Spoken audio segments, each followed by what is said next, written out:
Namaskar and welcome to BioAffairs. So today I'll be teaching you complement system. So after I finish the class, you'll be very clear with the complement system, and I assure you that you will be able to remember all the three pathways in a very easy way. Okay, that's my assurance. Now let's start with the complement pathway. So we know that there are three kinds of complement pathway. So what are complement pathways? Alternate pathway, lectin pathway, and classical pathway. Now, where from the complement comes from? So, in our innate immune response, that time our blood contains some proteins. Okay, C proteins or complement proteins. These are activated in a different way, in a cascade manner, through these three different pathways, so that it can help the immune system in clearing the antigens from the body. So that's where it complements the role of immune system, or complements the role of adaptive immune system or innate immune system, and make a bridge between the two immune system. This is also, you can say, but it is mainly the part of innate immune system or innate response. That is your abrupt response against any pathogen which is entering first. Now, in these three pathways, lectin is thought to be the primary pathway. Now, lectin starts spontaneously when it encounters an antigen. So spontaneously when lectin pathway is activated, it activated in response to LPS maybe, or any kind of antigen. Okay, so this will create a autolysis of C3 molecules into C3A and C3B. Now this C3A will go and work as an inflammatory molecule, and the C3B will be part of the lysis, or later I will tell you opsonization. So opsonization is a process where an antigen is marked by this complement proteins or C proteins, so that it can be easily recognized by phagocytic or our sentinel cells like dendritic cells, phagocytic cells, neutrophils. Okay, so all these cells will be easily recognizing the pathogen, bacterial or viral pathogen or fungal pathogen, any pathogen, through this opsonization mechanism, and this complement proteins helps in that process. Now, upon encountering any kind of antigen or determinants from the antigen like LPS or endogenous antigen molecules, it will go for autolysis and produce C3A, C3B. Now, this C3B will be discussing further, because it is the most important thing in all these pathways. Now C3B will bind to factor D, which will be acted upon by factor B, and then C3B, factor B will be broken down to BA and BB, which I have not written, which is not required. So we will go for C3B, BB.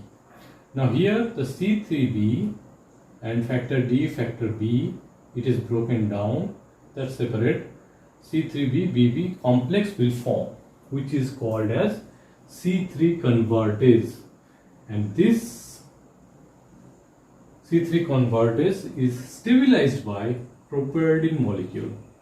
Okay, it is also a blood component which helps in maintaining and stabilizing this C3b BB complex. Now remember one thing, all these three pathways initially has a single aim to produce more C3. Why? Because more C3 will produce more C3A and C3B, where C3B will be acting as the primary opsonizing molecule present in the complement cascade. Okay, so this is the alternate pathway, which is, let's forget this thing and just concentrate up to this. Okay. So now here C3 convertase which will acted upon on C3 and it will again produce more C3 and C3b, and this cascade will continue. Okay. Now going to the next pathway, which is lectin pathway. So lectin here is a carbohydrate binding protein. Okay. Now what is the carbohydrate here or the molecule here? It is mannose. Mannose is a component which is predominantly present on bacterial surface or viral surface or fungal, we can say. Mostly bacterial surface is predominantly occupied by this particular sugar molecule, that is mannose. So mannose binding protein will be activating this pathway.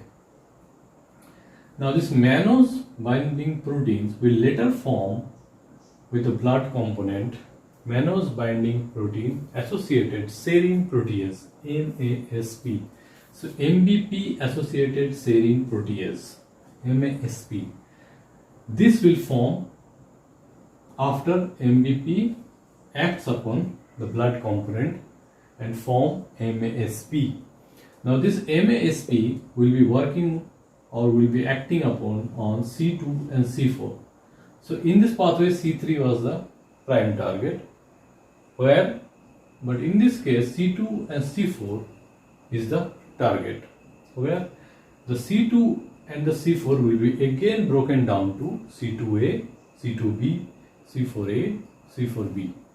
Okay, from there C4B2A combined together and will be acting as C3 convertase again.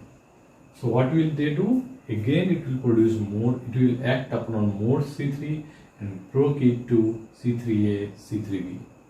Okay, so this is the basic funda of all these mechanisms. Now coming to the last one, classical pathway. So here antigen antibody complex is essential for activating this pathway. Okay, so as I told you, this complement pathway also bridges between the innate and adaptive immune response. So here you can see in this case antigen antibody complex will form, okay, which will be acted upon by C1QRS. It is not acting simultaneously, but this antigen antibody and C1Q first will come. Okay, it will acted upon by C1, it will attach with C1R and then C1S. So this will slowly act on again C2 and C4. Okay, where C1S has the esterase activity and C1R also has the esterase activity.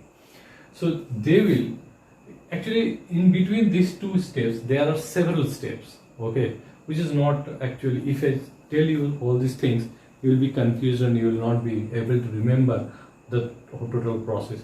So I am briefing that matters so that you can easily memorize it for your examination purpose and also for MCQ purpose from where the questions comes. Okay, now this antibody antigen C1QRS, this complex will work on C2 and C4, or will break down the C2 again to C2A and C2B, whereas again C4 to C4A and C4B.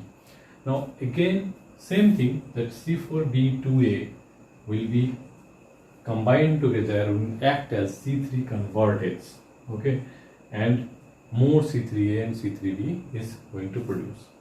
So you just have to remember this particular things and the pathway is very easy. Okay, finally this C3 convertase or the more C3 which is breaking again will form C3A and C3B. Now if you attach this C3 convertase and this C3 convertase with one more molecule of 3B, one more molecule of 3B and one more molecule of 3B with the C3 convertase, it will be performing as C5 convertase, which is the next important thing for this cascade. So now C3B-BB3B and C4B2A3B, C4B2A3B will be acting as C5 convertase and they all act upon C5 and produce C5A and C5B. It will go for an inflammatory response, and this is for lysis purpose. So after this, C5B will combine with C6, C7, C8 and C9. It will act as membrane attack complex, MAC, membrane attack complex. It will create pores on the antigens, especially bacterial antigens, and it will lyse the cells as the osmotic balance of the antigen or the pathogen is destabilized. That's why this C5B, C6, C7, C8, C9 complex is a pore forming complex which degrade the antigen or the bacterial pathogen as soon as is attached to the pathogen. And like this way, this cascade goes on, okay, from different source of activation. Ultimately C3 and C5 is the prime component. From there C3, 3B and 5B is the most important component of the pathways. So but clearly for the MCQ purpose, try to remember that 3B is the opsonization molecule, whereas 5B is the lysis dependent molecule. So if you think this class helpful for you in clearing your concept and in future it will be helping you in your exams, then do like, subscribe my channel which is up there, and do comment. And if you have any doubt, you can join me personally in my Telegram channel, which is link given there in the description box. Thank you.